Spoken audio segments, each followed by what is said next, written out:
Hello everyone, आज हम लोग पढ़ने जा रहे हैं एनसीईआरटी बुक का चैप्टर नंबर 3 क्लास 6 का नादान दोस्त। नादान दोस्त में दो बच्चों की कहानी है जो नादानी में एक चिड़िया की रक्षा करना चाहते थे अंडों की, लेकिन वो क्या होता है ना कि अंडे उनसे गलती से फूट जाते हैं। चलिए पढ़ने चलते हैं। नादान दोस्त। केशव के घर कार्निस के ऊपर, कार्निस मतलब जो खिड़की के ऊपर जो छज्जा नहीं होता है उसको कार्निस बोलते हैं। केशव के घर कार्निस के ऊपर एक चिड़िया ने अंडे दिए थे।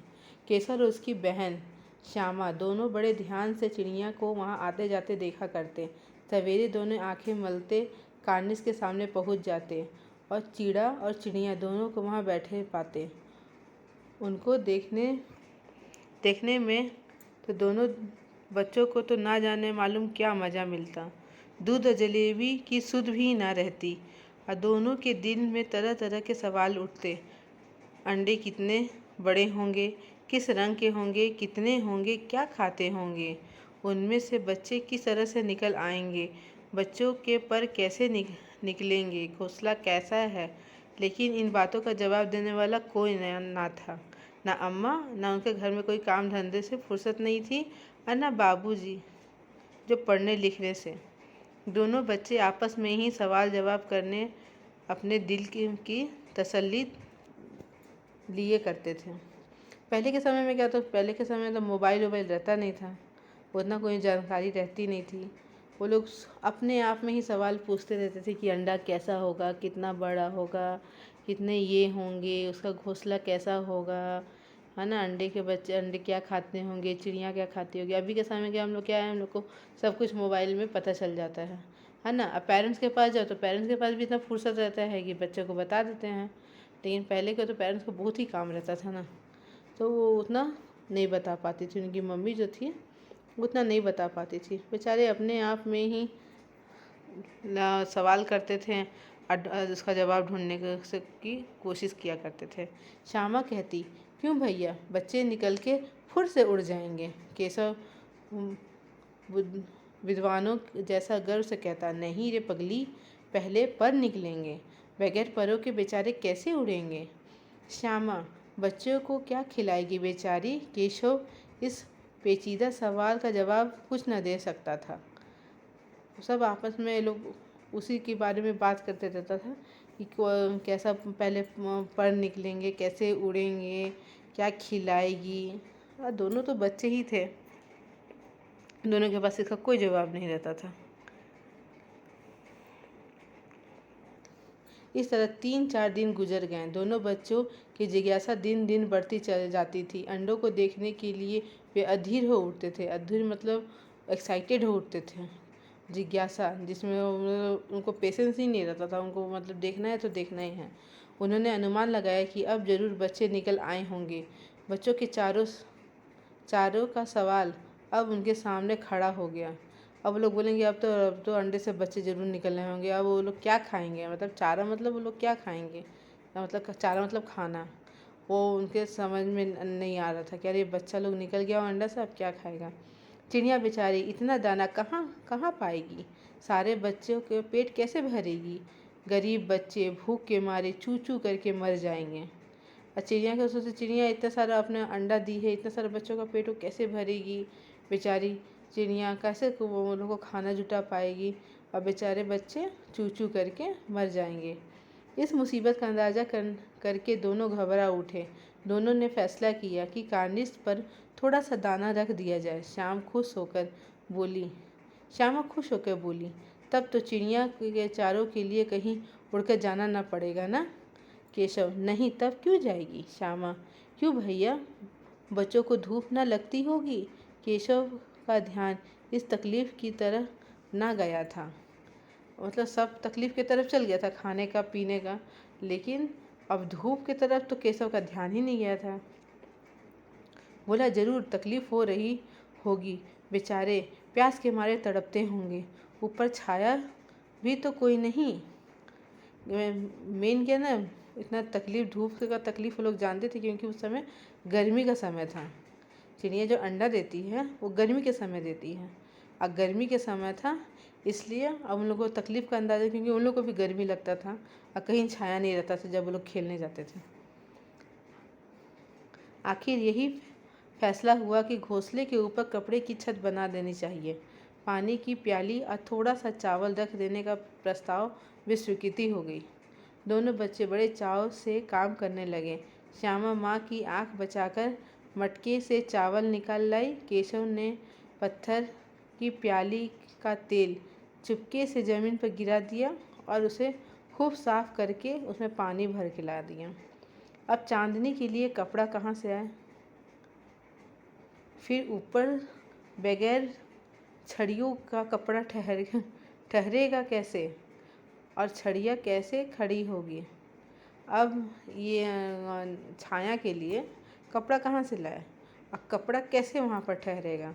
मतलब कुछ तो लकड़ी का सपोर्ट, छड़ियों उड़ियों, मतलब लकड़ी जो छोटे छोटे छड़ी होती है ना, हाँ, लकड़ी का छोटा छोटा टुकड़ा, छड़ियों के बिना, सपोर्ट के बिना कपड़ा वहाँ से कैसे ठहरेगा?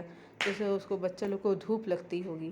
केशव बड़ी देर तक इसी उधेड़-बुन में रहा। आखिरकार उसने यह मुसीबत का भी हल कर लिया। श्यामा बोली, जाकर कूड़ा फेंकने वाली टोकरी उठा लाओ।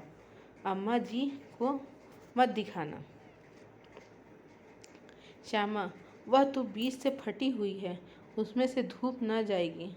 वो जो कूड़ा फेंकने वाला टोकरी था, वो क्या अम्मा जी को बोली मत नहीं दिखाने के लिए, लेकिन वो बीच से फटा हुआ था, उससे तो चिड़िया को धूप लगेगा ही लगेगा।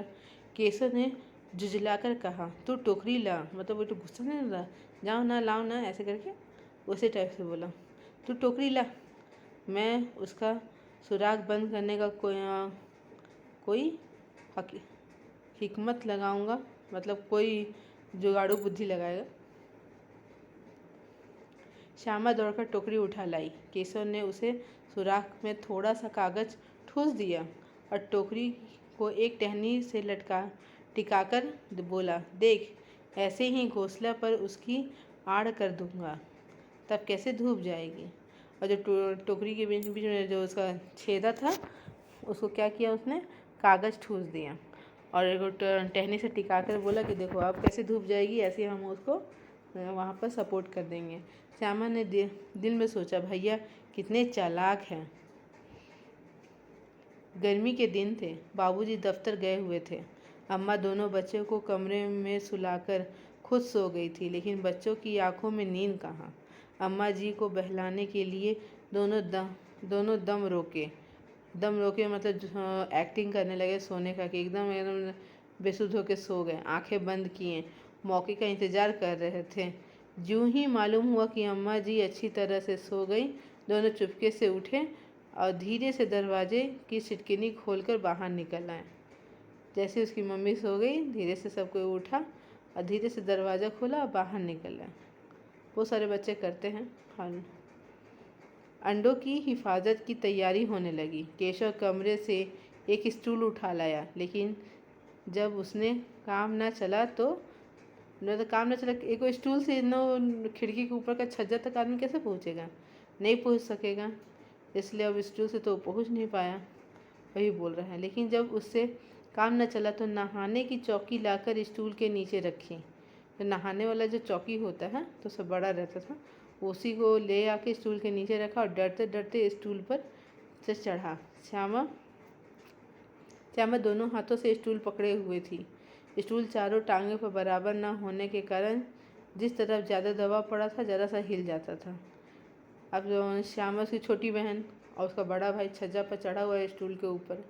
अब वो स्टूल पकड़ने का कोशिश करे, है तो छोटी वो, हाँ, और ठीक से सेट भी नहीं हो रहा था। जिधर चीज़ ज़्यादा लटकता था, उधर से टक से हो जाता था, हिल जाता था टेबल, हाँ, और वो गुस्सा हो जाता था, है ना। और कितना भी बेचारी कोशिश करे, तो है तो छोटी ना, ज़रा सा हिल जाता था। उस वक्त केशव को कितनी तकलीफ़ उठानी पड़ती थी यह उसी का दिल जानता था। दोनों हाथों में कार्निश पकड़ लेता और श्यामा को दबी आवाज़ में डांटता, अच्छी तरह से पकड़। और जब टेबल हिलता था तो क्या करता था कि दोनों हाथ से वो छज्जा को पकड़ लेता था और उसको धीरे से डांटता था कि ये क्या कर रही है, ठीक से पकड़, जोर से बोलेगा तो सब जग जाएगा ना। वरना उतर के बहुत मारूंगा। मगर बेचारी श्यामा के दिल तो ऊपर कार्निस पर ही था। बार बार उसका ध्यान उधर चला जाता, हाथ ढीले पड़ जाते। केशव ने यूं ही कार्निस पर हाथ रखा, दोनों चिड़ियाँ उड़ गई। केशव ने देखा कार्निस पर थोड़े तिनके बिछे हुए थे। उन पर 3 अंडे पड़े थे, जैसे घोंसले उसे पेड़ों में देखे थे। वैसा कोई घोंसला नहीं था। श्यामा के नीचे से पूछा, के बच्चे हैं भैया? के बच्चे मतलब कितने बच्चे हैं भैया? केशव, 3 अंडे हैं, अभी बच्चे नहीं निकले। श्यामा, जरा हमें भी दिखा दो भैया, कितने बड़े हैं? केशव, दिखा दूंगा, पहले जरा चिथड़े ला दे, नीचे बिछा दूं, बेचारे अंडे तिनके पर पड़े हैं। श्यामा दौड़कर अपनी पुरानी धोती फाड़कर एक टुकड़ा लाई। केशव ने झुककर कपड़ा ले लिया और उसे कई तह करके उसे एक गद्दी बनाई और उसे तिनके पर बिछाकर 3 अंडे धीरे से उस पर रख दिए। अब वो वहाँ पर तिनका था तो बेचारे लोग को क्या लगता था ना कि अंडों को बेचारे को तकलीफ़ होता होगा, तिनका पर है, क्योंकि जैसा वो लोग देखा था पेड़ में घोंसला, वैसा तो घोंसला था नहीं। तो लोग क्या किया कि कुछ चिथड़े मतलब कपड़े के छोटे छोटे टुकड़े होते हैं ना, वो एक बोला चिथड़े ले गया। तो क्या कि पुरानी धोती को फाड़ कर ला दी। केशव ने उसको मतलब फोल्ड किया एक चौड़ा सा और उसे गद्दी की तरह बना के उसके तिनकों पर बिछाकर 3 अंडे रख दिए। श्यामा ने फिर से कहा, हमको भी दिखा दो भैया। केशव, दिखा दूंगा, पहले जरा वह टोकरी तो दे, ऊपर छाया कर दूं। श्यामा ने टोकरी के नीचे से थमा दी और बोली, अब तुम उतर आओ, मैं भी तो देखूं। केशव ने टोकरी को एक टहनी पर टिका कर कहा, जा दाना और पानी प्याली ले आ, मैं उतर आऊं तो तुझे दिखा दूंगा। श्यामा प्याली और चावल लाई। केशव ने टोकरी के नीचे दोनों चीज़ें रख दी और आहिस्ता से उतर गया, मतलब धीरे से उतर गया। सब कुछ रख दिया सामने में, उसको तह लगा के रख दिया, प्याली और चावल भी रख दिया। और केशव ने क्या किया, सारा चीज़ें रख के उसको एकदम आहिस्ता से मतलब धीरे से उतर आया। श्यामा ने गिड़गिड़ाकर कहा, मतलब गिड़गिड़ा मतलब रिक्वेस्टफुली कहा, अब हमको भी चढ़ा दो भैया। केशव, तू गिर जा पड़ेगी। श्यामा, ना गिरूंगी भैया, तुम नीचे से पकड़ रखना। केशव, ना भैया, ना भैया, कहीं तू गिर पड़ी तो अम्मा जी मेरी चटनी ही कर डालेगी, कहेगी तूने ही चढ़ाया था। क्या करेगी देखकर। यह अंडे बड़े आराम से हैं, जब बच्चे निकलेंगे तो उसे पालेंगे। दोनों चिड़िया बार बार कार्निस पर आती थी और बगैर बैठे ही उड़ जाती थी। दोनों चिड़िया जो उसके खिड़की पर जाने के बाद वो उड़ गई थी, चीड़ा और चिड़िया दोनों ही बार बार आती थी, लेकिन बैठती नहीं थी, फिर से उड़ जाती थी। केशव ने सोचा, हम लोगों से डर कर नहीं बैठती, मतलब उससे डर वो लोग दोनों यही थे इसलिए डर के नहीं बैठ रही है। स्टूल उठाकर कमरे में रख दिया, चौकी जहाँ थी वहाँ रख दिया। श्यामा की आंखों से आंसू भर के कहा, तुमने मुझे नहीं दिखाया, मैं अम्मा जी से कह दूंगी। केशव, अम्मा जी से कहेगी तो मैं मारूंगा, कह देता हूँ। श्यामा, तुम्हें मुझे दिखाया क्यों नहीं? केशव, और गिरा पड़ती तो चार सर ना हो जाते? गिर जाती तो उसका 4 सर हो जाता। श्यामा, हो जाते तो हो जाते, देख लेना, मैं कह दूंगी। इतने में कोठरी का दरवाज़ा खुला और माँ ने धूप से आँखों को बचाते हुए कहा, मतलब धूप से आँखों को बचाते मतलब आँख के सामने ऐसे हाथ रख दिया जिससे धूप से आँख बच गया, क्योंकि बहुत ज़्यादा धूप में दिखाई नहीं देता है ना, इसलिए हाथ रख के वो बोली, तुम दोनों बाहर कब निकल आए? मैंने कहा था ना कि दोपहर में ना निकलना। किसने किवाड़ खोला? किवाड़ केशव ने खोला था, लेकिन श्यामा ने माँ से यह बात नहीं कही। मतलब मन ही मन सोच रही थी कि मैं बोल देती हूँ कि किवाड़ केशव ने खोला था, लेकिन डर से अपने मम्मी से बात नहीं बोली। उसे डर लगा कि भैया पीट जाएगा। केशव दिल में काँप रहा था कि कहीं श्यामा कह ना दे, मतलब उसे तो गुस्सा थी ना श्यामा, इसलिए बोल देती तो उसको पिटाई हो जाता, इसलिए उसको भी डर लग रहा था। अंडे ना दिखाए थे, इसलिए अब वह श्यामा पर विश्वास ना था। श्यामा सिर्फ मोहब्बत के मारे चुप थी। उसे विश्वास नहीं था कि श्यामा चुप रहेगी, लेकिन वो अपने भाई से मोहब्बत के कारण वो चुप थी। इस कसूर में हिस्सेदारी होने की वजह से इसका फैसला नहीं किया जा सकता। शायद दोनों ही की बातें थी। मतलब एक तो वो लोग जो गलती किया था उसका भी हो सकता है, या भाई की तरह मोहब्बत भी हो सकता है, दोनों कारण हो सकता है, लेकिन इसका फैसला नहीं किया जा सकता है। किसी कारण से वो चुप थी, भले किस कारण से चुप थी, या तो भाई का मोहब्बत के कारण से चुप थी कि वो भाई से बहुत प्यार करती थी, उसको भाई को मार पड़ जाएगा, यानी तो इस सब कांड में वो भी शामिल थी, पता चलता तो दोनों को ही मार पड़ता, इसलिए वो चुप थी, इसलिए इसका फैसला नहीं हो सकता है। माँ ने दोनों को डांट डपट कर फिर कमरे में बंद कर दिया। आप धीरे धीरे उन्हें पंखा झेलने लगी। अभी सिर्फ 2 बजे थे, मतलब धीरे धीरे वो हाथ पंखा होता है ना, हाथ से जो हवा करते हैं, तो वो ये करने लगी क्योंकि गर्मी का समय था। और उसके बाद क्योंकि उस समय दोपहर का सिर्फ 2 बजे थे, बाहर तेज़ लू चल रही थी। अब दोनों बच्चे को नींद आ गई, अब दोनों सो गए। 4 बजे यकायक श्याम की नींद खुली। शाम का 4 बज चुका था और श्याम का नींद खुला। किवाड़ खुले हुए थे। वह दौड़ी हुई कार्निस की तरह पास आई और ऊपर की तरफ ताकने लगी। अब कार्निस के वहाँ पर बच्चों के चिड़िया के बच्चे के अंडे थे, वहाँ पर कार्निस के पास आई और ऊपर ताकने लगी। टोकरी का पता ना था, वो तो जोर जोर से लू बह रहा था, टोकरी उड़ गया होगा। संयोग से उसकी नज़र नीचे पड़ी तो वह उल्टे पाँव दौड़ती हुई कमरे में जाकर जोर से बोली। अब वो नीचे पैर नज़र पड़ा उसका तो टोकरी तो उड़ चुका था, टोकरी नहीं थी। नीचे नज़र पड़ा तो वो उसको बहुत ख़राब लगा। वो दौड़े दौड़े गई कमरे में अपना भैया को आवाज़ देने के लिए। भैया, अंडे तो नीचे पड़े हैं। बच्चे उड़ गए। और जो छोटी बच्ची थी उसको लगा कि अंडा नीचे है, अब बच्चा लोग इसमें से निकल के उड़ गया। केशव घबराकर उठा और दौड़ा हुआ बाहर आया तो क्या देखता है कि तीनों अंडे नीचे टूटे पड़े हैं। उसमें कोई चीनी की सी चीज़ बाहर से नहीं निकल आई है, मतलब कुछ भी चीज़ बाहर नहीं निकल आया है। पानी की प्याली भी एक तरफ से टूटी पड़ी थी। वो मिट्टी का पानी का प्याली था, वो भी गिर के छज्जा से टूट पड़ा था। जैसे मतलब छज्जा मतलब कार्नेट से गिर के टूट पड़ा था, है ना। अंडा भी टूट गया था, टोकरी उड़ गया था, पानी का प्याली भी टूट गया था। आप कोई भी चुने हुए से कोई भी चीज़ बाहर नहीं निकल, मतलब अंडा टूटता तो कुछ चीज़ बाहर निकलता है ना, तो कुछ भी बाहर नहीं निकला तो समझ गया कि अंडा से चिड़िया बाहर नहीं निकला है। उसके चेहरे का रंग उड़ गया था। सहमी हुई आंखें से जमीन की तरफ देखने लगा। श्यामा ने पूछा, बच्चे कहाँ गए भैया? केशव ने करुण स्वर में कहा, अंडे तो फूट गए।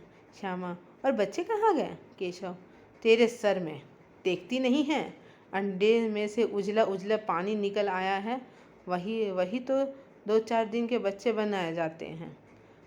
माँ ने सोटी हाथ से पूछा, तुम दोनों वहाँ धूप में क्या कर रहे थे? मतलब माँ ने एकदम प्यार से पूछा, हाथ दे के हाथ से सहलाते हुए, तुम दोनों वहाँ पर क्या कर रहे थे? श्यामा ने कहा, अम्मा जी, चिड़िया के अंडे टूटे पड़े हैं। माँ ने आकर टूटे हुए अंडे को देखा और गुस्से में बोली, तुम लोगों ने अंडे छुआ था? अब तो श्यामा ने भैया पर जरा सा तरस ना खाया। तभी ने शायद अंडे को इस तरह से रख दिया था कि वह नीचे गिर पड़े। इससे उसे सज़ा मिलनी चाहिए। बोली, इन्होंने अंडे को छेड़ा था अम्मा जी? माँ ने केशव से पूछा, क्यों रे? केशव भीगी बिल्ली बन खड़ा था। माँ, तू वहाँ पहुँचा कैसे? श्यामा, चौकी पर स्टूल रख के चढ़े अम्मा जी। केशव, तू स्टूल थामे नहीं खड़ी थी? श्यामा, तुम ही ने तो कहा था। माँ, तू इतना बड़ा हुआ, तुझे अभी इतना भी नहीं मालूम कि छूने से चिड़िया के अंडे गंदे हो जाते हैं। चिड़िया फिर उसे नहीं सेती, मतलब चिड़िया नहीं सेती, मतलब चिड़िया फिर उसका अगर अंडा को छू लोगे ना तो चिड़िया उसकी नहीं सेती, मतलब उसकी रक्षा नहीं करती है, उसको छूती नहीं है। श्यामा ने डरते डरते पूछा, तो क्या चिड़िया ने अंडे गिरा दिए अम्मा जी? माँ, और क्या करती? केशव ने सिर पर पाप पड़ेगा, हाय हाय, 3 जाने ले ली दुष्ट ने। केशव रोनी सूरत बनाकर बोला, मैंने तो सिर्फ अंडे को गद्दी रख दिया था अम्मा जी। माँ को हंसी आ गई, मगर केशव को इन दिनों अपनी गलती का अफसोस होता रहा। अंडे की हिफाजत करने के योग से वह सत्यानाश कर डाला। इसे याद कर वह कभी कभी रो पड़ता था। दोनों चिड़िया वहाँ से फिर ना दिखाई दी। अब इस बेचारे बच्चे सोचते थे कि अब उसमें से चिड़िया निकलेगा तो फिर चिड़िया पालेंगे। बहुत बहुत लंबा लंबा सपना था वो लोग का, लेकिन सारा सपना टूट गया। लेकिन बच्चे समझ ही नहीं पाए कि उसकी जो मम्मी ने उनको बोला कि तूने छुआ था इसलिए वो चिड़िया के अंडे को फिर वो इंसान को ही छूता है तो वो सेती नहीं है, या उसका गद्दा बिछाने के कारण वो गिर गया। कुछ भी हो, उसको बहुत ही अफसोस लगा। वो कभी कभी बेचारा रोता भी था कि काश हम लोग नहीं करते तो उसका 3 बच्चा निकलता, फिर वो 3 बच्चा पालते। लंबा लंबा सपना था। ये है प्रेमचंद की कहानी, जो बहुत ही प्यारी और बहुत ही अच्छी थी। वीडियो अच्छा लगा होगा तो उसको लाइक कर दीजिए और चैनल को सब्सक्राइब कर दीजिए और दोस्तों के साथ शेयर कर दीजिए। Thank you.